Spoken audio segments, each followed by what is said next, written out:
Meet Brian. Brian is the owner of Coffee Break Vending. Brian has just modernized many of his machines by adding mobile technology. Sure, he wants mobile payments, but he also wants to connect directly with consumers and keep them coming back to his machines. So he chose BYNDL. Now meet Susan. Susan works in an office building with several of Brian's vending machines in the lobby. The machines are great in a pinch, but Susan has so many options to purchase snacks and drinks that she really doesn't pay much attention to them anymore. In fact, most days she walks right past. But today is different. Brian has provided signs and posters to advertise that employees can now pay with BYNDL on their mobile phones. Susan is intrigued, but she's running to make a meeting and plans to learn more later.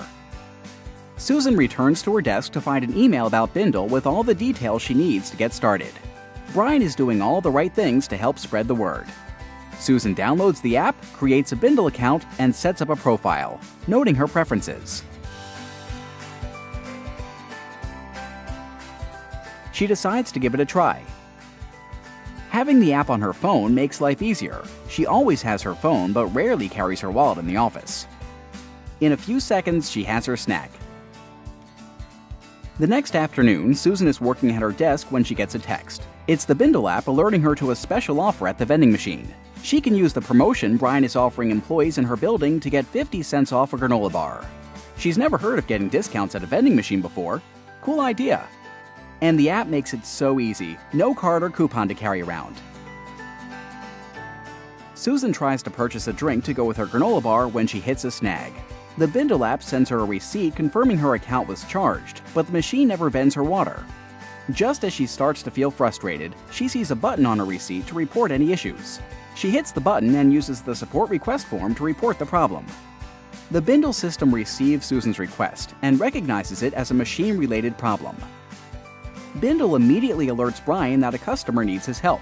At the same time, Susan gets a text assuring her that her request was received. The BYNDL system gives Brian the details he needs about the machine in question, the problem Susan is having, and even how many support requests have been made on that machine lately. It also provides information about Susan's account and customer history. Brian can tell that the machine has a real problem, and that Susan's request is valid. Brian approves the refund, notifying the BYNDL system to credit her account. Brian messages Susan through BYNDL, informing her that her money will be credited directly into her account. Susan is impressed, albeit a little surprised, with the quick and personal service. Brian is happy that he could solve Susan's problem directly without bothering the building manager. He does text the manager, but only to tell him that a tech is on the way to service the machine. Brian smiles because he knows that's the kind of proactive support building managers like.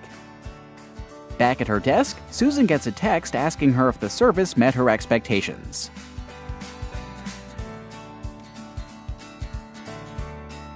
Later that night, Susan gets a message from BYNDL reminding her that the vending machine in the break room now stocks her favorite brand of fruit smoothie. The BYNDL app noted her preferences and is already helping her find the things she likes. Perfect. That means she won't have to stop on her way to work in the morning. Susan texts some of her friends who work in the same building and suggests they get on BYNDL too. That's how cashless becomes cardless, transactions become interactions, and purchases become people. That's BYNDL.